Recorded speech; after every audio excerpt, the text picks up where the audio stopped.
आज हम लोग बात करने वाले हैं कि प्राचीन काल में कितने तरह से यज्ञ होते थे।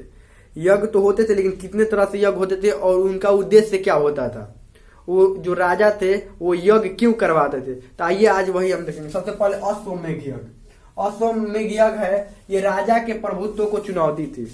यह यज्ञ जो सार्वभौमिक राजा होता था उसी के द्वारा की जाती थी। यह राजा के प्रभुत्व को चुनौती थी। ये जो सार्वभौमिक राजा होता था वही ये यज्ञ करवाता था। सार्वभौमिक राजा का मतलब कि वो उसको लगे कि पृथ्वी पर हमारे अलावा कोई और शक्तिशाली नहीं है, वही राजा ये यज्ञ करवाता था। क्यों ये यज्ञ करवाता था? वही कि तो देखिए क्यों, आगे देखिए। जो राजा यज्ञ करवाता जिसके द्वारा एक घोड़ा छोड़ा जाता था। जो राजा इस घोड़ा को पकड़ेगा उसे इस राजा से युद्ध करना पड़ता था। वो राजा जो यज्ञ करवाता था वो समझता था कि हमसे शक्तिशाली दुनिया में कोई और राजा नहीं है, तभी वो अश्वमेध यज्ञ करवाता था। इसलिए अगर वो एक घोड़ा छोड़ता था, जो उस घोड़ा को जहां जहां वो घोड़ा जिस राज्य में जाएगा ये माना जाएगा कि वो राज्य ये यज्ञ करवाने वाले राजा का अधीन है। अगर अधीन नहीं है तो उस घोड़ा को उस राज्य द्वारा पकड़ा जाएगा, और जब उस राज्य द्वारा पकड़ा जाएगा तो ये जो यज्ञ करवाने वाला राजा इसके साथ उस राज्य को क्या करना पड़ेगा? युद्ध करना पड़ेगा। तो जो छोटा राज्य होगा उस यज्ञ करवाने वाला राजा से तो लड़ेगा नहीं, ये तो कंफर्म है। और जो बड़ा होगा तो उससे क्या होगा? इससे लड़ाई करना पड़ेगा।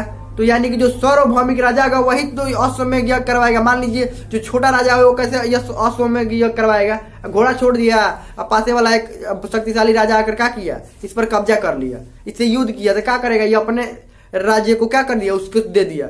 युद्ध किया तो हार गया, बस देना पड़ जाएगा।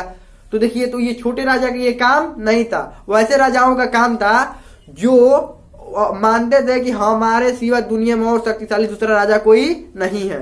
वही क्या करवाता था? अश्वमेध यज्ञ करवाता, जिसमें घोड़ा छोड़ा जाता था और उस घोड़ा को जो राजा पकड़ेगा यज्ञ करवाने वाला राजा से युद्ध करना पड़ता था। यही है अश्वमेध यज्ञ, यही था इसका उद्देश्य। आगे बढ़ते हैं।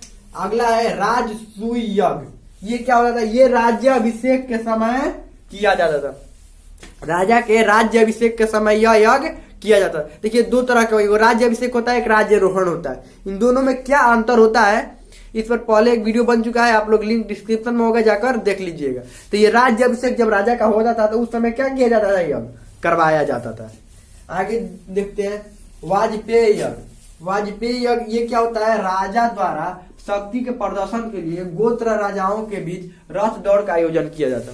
यानी कि राजा द्वारा अपने शक्ति का क्या किया जाता था? प्रदर्शन। देखिए, शक्ति का प्रदर्शन क्यों किया जाता था? क्योंकि पास वाला राजा है वो आक्रमण ना करे। अगर अपने राज्य को आपको सुरक्षित रखना है तो आपको हथियारों के साथ साथ सब चीज से मजबूत रहना पड़ेगा। तो ये राजा क्या करते थे? ये अपने जो शक्ति का प्रदर्शन करते थे अपने गोत्र राजाओं के साथ। अपने गोत्र जो राजा थे उसके साथ रथ दौड़ का क्या करते थे? प्रतियोगिता, यानी कि उस रथ दौड़ का आयोजन करवाते थे। उसी को क्या कहते हैं? वाजपेयी यज्ञ द्वारा ये किया जाता था। आगे बढ़ते हैं। अगला है अग्नियोष्टम यज्ञ। ये क्या होता है? पापों के क्षय और स्वर्ग की ओर ले जाने वाले नाव के रूप में वर्णित किया गया है। यानी कि पापों का नाश हो और जो स्वर्ग की ओर जाने वाले नाव के रूप में, यानी यज्ञ करवाने से क्या होगा? पापों का नाश होगा और ये स्वर्ग की ओर ले जाने वाली नाव के रूप में इस यज्ञ को क्या किया गया था? वर्णित किया गया था। आगे बढ़ते हैं। सौत्रामणि यज्ञ। सौत्रामणि यज्ञ क्या होता है? यज्ञ में पशु एवं सूरा की क्या दी जाती है? आहुति दी जाती है। यानी पशु और सूरा की इसमें क्या की जाती है? आहुति दी जाती है। अगला बढ़ते हैं। पुरुष मेघ यज्ञ क्या होता है? पुरुष मेघ यज्ञ। तो पुरुष मेघ यज्ञ में किया जाता राजनीतिक वर्चस्व के लिए अपना यज्ञ करवाया जाता था। राजा द्वारा राजनीतिक वर्चस्व के लिए कौन सा यज्ञ करवाया जाता था? पुरुष मेघ यज्ञ। यही है यज्ञ के प्रकार। इतना ही यज्ञ है जिनको हमें ध्यान में